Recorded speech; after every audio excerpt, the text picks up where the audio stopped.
नमस्कार दोस्तों, मैं हूं संजीव चौहान और इस वक्त आप बने हुए हैं अपने पसंदीदा चैनल टीवी9 डिजिटल के साथ। सुनने को अपना मनपसंद प्रोग्राम पॉडकास्ट।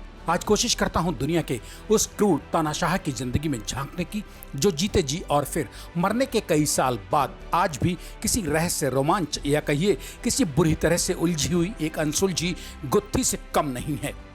पॉडकास्ट की इस कड़ी में आपके सामने पेश है कि आखिर ऐसे क्रूर तानाशाह ने शादी के अगले ही दिन क्यों कर ली नई नवेली दुल्हन के साथ गोली मारकर आत्महत्या। क्यों अपने साथ ही मरने को इस बेलगाम तानाशाह ने थमा दिया उन सभी चंद गिने चुने अपने विश्वास पात्र दोस्तों के हाथों में भी जहर, जिन्होंने अपनी हसीन जिंदगी को नरक बनाकर अपना हर अरमान और आंखों में पल रहे हर खूबसूरत सपने को इस तानाशाह की खुशियों पर होम या कहिए सुहा मतलब न्यौछावर कर रखा था। बावजूद इस सब के उन वफादारों को इस तानाशाह से वफादारी के इनाम या कहिए बदले में मिली रूह कपा देने वाली अकाल मौत यानी आत्महत्या। आखिर क्यों? इंसानी दुनिया में किसी की भी रूह कपा देने वाला क्रूरता की हर हद को नेस्तनाबूद करता हुआ दिखाई देने वाला ये सच्चा किस्सा है 30 अप्रैल सन 1945 दोपहर के वक्त का, जब दुनिया दूसरे विश्व युद्ध के दंश से दिन रात डसी जा रही थी। जर्मनी और सोवियत संघ उस मुकाम पर जा खड़े हुए थे कि सोवियत संघ के हाथों हर हाल में जर्मनी की हार की उल्टी गिनती शुरू हो चुकी थी। सोवियत संघ की लाल सेना यानी कि रेड आर्मी जर्मनी के सीने पर जाकर खड़ी हो चुकी थी। जर्मनी जान चुका था कि अब सोवियत संघ उस पर हर हाल में कब्जा करके ही दम लेगा। ऐसे में सबसे खतरनाक या घातक होने वाला था जर्मनी के इसी तानाशाह के साथ, जिसकी जिंदगी के रूह कपा देने वाले अंतिम क्षणों का जिक्र मैं यानी आपका दोस्त संजीव चौहान पॉडकास्ट की इस कड़ी में आज टीवी9 डिजिटल चैनल पर कर रहा है।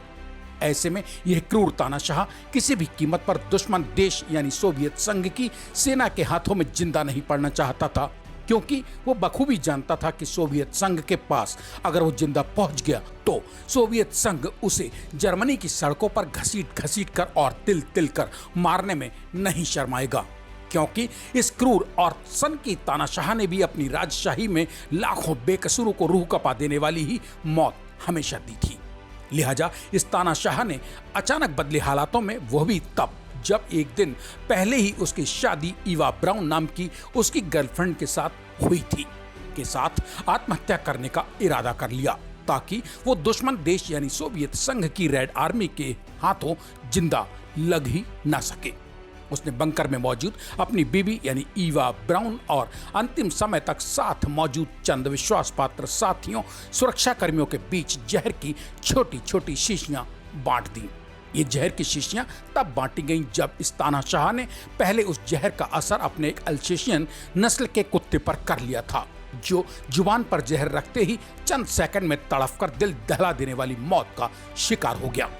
इसके बाद 30 अप्रैल सन 1945 को दिन के करीब 3:30 बजे इस तानाशाह ने पत्नी ईवा ब्राउन के साथ जहर खा लिया।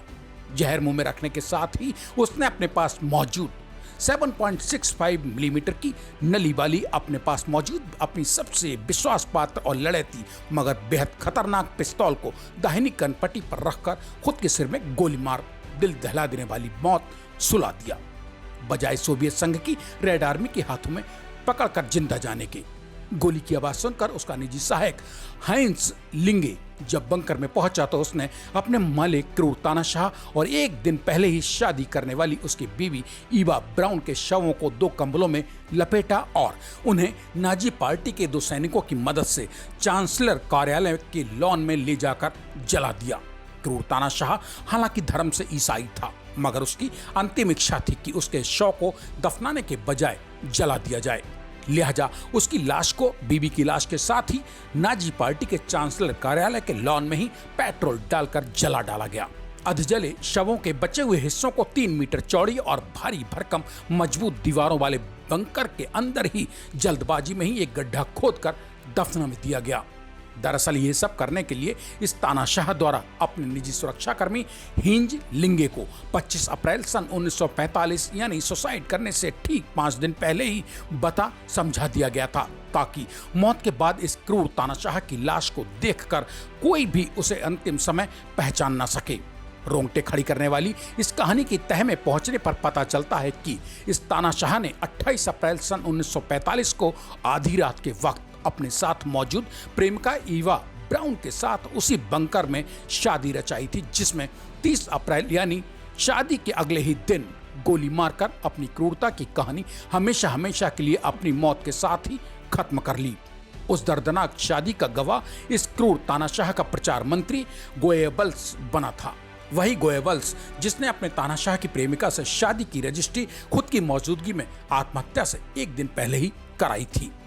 इतिहास के पन्ने पलटने पर पता चलता है कि तानाशाह ने जहर खाकर और सिर में गोली मारकर जान देने से ठीक पहले यानी शादी वाली रात ही अपनी टाइपिस्ट ट्राउडल युंगे को सामने बैठाकर अपना वसीयतनामा या कहिए कथित सुसाइड नोट लिखवाया था।